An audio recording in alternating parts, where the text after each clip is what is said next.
우리가 보통 괴물이다 이렇게 하면은 대단한 능력자들, 그래서 수영 괴물 팔푸스 이런 얘기 하죠, 그렇죠? 그래서 철학 괴물 들레즈 이런 얘기를 하는 것인지 아니면은 이 책이 좀 기괴하고 좀 추한 것들을 추구하는 그런 사회 얘기하는 것인지 뭐 이런 오해를 할 수 있을 것, 이렇게 그냥 언뜻 들으면 그렇게 생각할 수 있을 것 같습니다.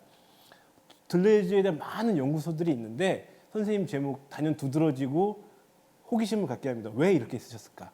좀 설명 부탁드립니다. 그렇게 느끼셨다면 제목을 잘 지은 것 같고요. 뭐 아까 기괴한 걸 추구하는 거냐라는 이야기도 하셨는데 뭐 그런 것도 포함될 것 같아요. 근데 다 이제 그거는 결과적으로 그럴 수 있을 것 같아요. 뭐 그걸 목표로 한다기보다 결과적으로 그렇게 될 수밖에 없는 이제 필연적인 이유가 있고, 그다음에 이제 우리가 이제 사실 이제 괴물이란 말을 일상적으로 언제 쓸까 생각을 해보면 아주 좋은 뜻으로도 쓰고 아주 나쁜 뜻으로도 쓰는 것 같아요. 그러니까 예를 들면 우리가 류현진 선수한테 코리안 몬스터라고, 그건 이제 사실 그 어떤 탁월한 신체적인 역량을 갖고 있을 때 보통 그런 표현을 쓰잖아요. 보통 사람의 어떤 그런 걸 넘어설 때, 뭐 수영, 특히 아까 수영 이야기도 하셨는데 뭐 수영 선수에게도 그런 표현을 잘 쓰는 것 같고, 괴물 같다 이런 표현을 쓰고, 그래서 우리가 그렇게 좋은 뜻으로도 이제 뭐 아주 어떤 능력을 우리가 일반적인 보통의 범위를 넘어설 때, 그다음에 또 나쁜 뜻으로도 많이 써요. 그러니까 특히 이제 뭔가 좀 끔찍한 범죄를 저질렀을 때 뭐 괴물 같다라는 표현을 잘 이제 쓰는데, 그 말을 다 포함합니다, 사실. 포함한다고 생각을 해요. 그러니까 우리가 거기에 어떤 선과 악이라고 하는 관념만 걷어낼 수 있다면, 그 괴물이라는 건 그것들을 어떤 우리가 생각할 때 어떤 최고치와 최하치까지 모두 다 변신할 수 있는 어떤 걸 우리가 괴물이라고 생각한다는 얘기거든요. 정상성에서 어떤 벗어나서. 그러니까 그런 의미에서 이제 괴물이라는 말을 일상적인 의미에서 생각해 볼 수 있을 것 같고요.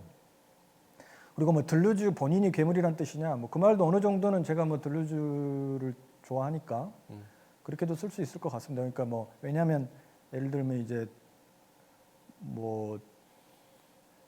이제 저보고 제 앞으로의 작업은 1000개의 고원과 같은 어떤 그 중에 1개의 고원 같은 글을 쓰는 거, 계속 그런 게 어떤 저의 목표, 누구나 이제 철학자들은 그런 자기가 좋아하는 철학자와 같은 글을 쓰고 싶은 게 목표일 텐데, 그런 걸 써보려고 할 때 어떤 좌절감을 느끼죠. 그러니까 들루즈를 연구할 때는 참 행복한데 이제 그런 글을 막상 써보려고 그러면 이 시대에 좌절감을 안겨주고, 마치 이렇게 아마추어 동네 야구 선수가 류현진을 보면서 꿈을 키웠는데 막상 자기가 공을 던져 보니까 이건 뭐 도저히 될 게 아니에요. 뭐 이런 어떤 좌절감을 느끼듯이 이제 제가 들루즈를 그렇게 보기도 하는 것 같습니다. 근데 여기서 이제 말씀드린 괴물이라는 거는 아까 이제 뭐 말씀의 앞부분에 잘 해주셨는데 제가 머릿말에 그렇게 3가지로 정리해서 좀 쓰기도 했고, 그래서 뭐 그런 뭐 측면에서 이제 들루즈 전체 사유를 압축할 수 있는 말이 뭘까, 이런 걸 이제 생각을 할 때 괴물이라는 말을 썼거든요. 특히 이제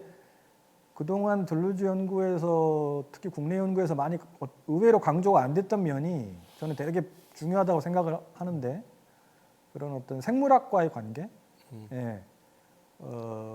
가 많이 강조가 안 됐기 때문에 또 더군다나 이 표현을 조금 이걸 중심으로 들루즈의 어떤 중요성을 설명을 해야 되겠다라는 생각을 했습니다.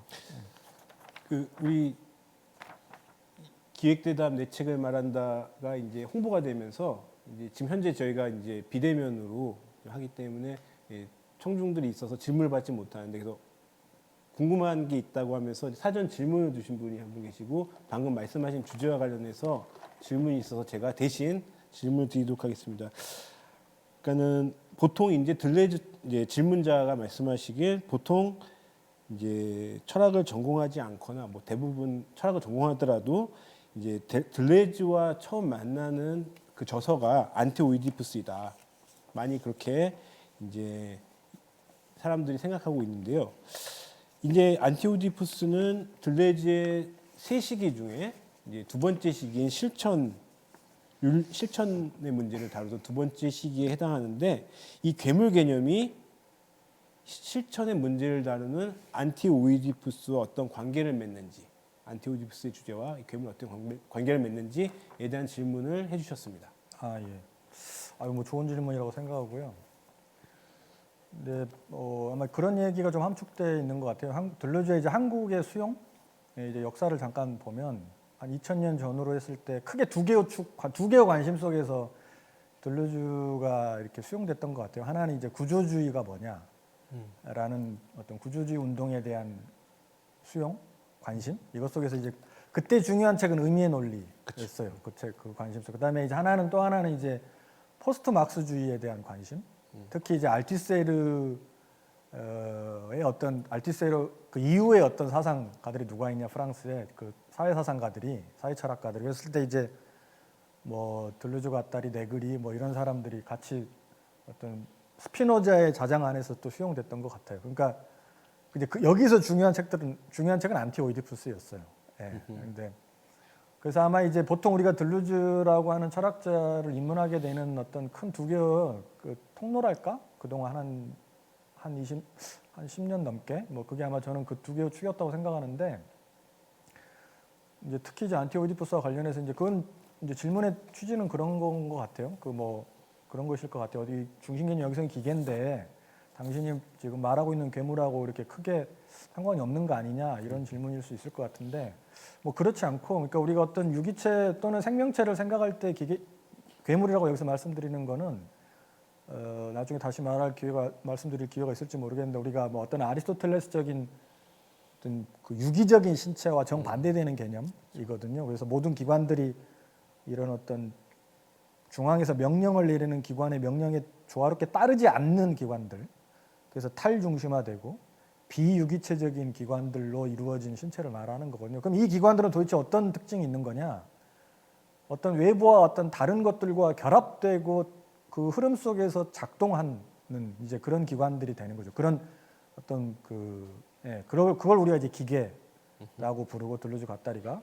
그러니까 여기에 이제 유기체와 들루주가 기계체가 사실은 거의 본성상 구분되지 않고 어떤 동일한 것으로 유사한 것으로 볼 수 있다라고 말할 때 바로 유기체가 그런 것으로 이해되기 때문에 그래요.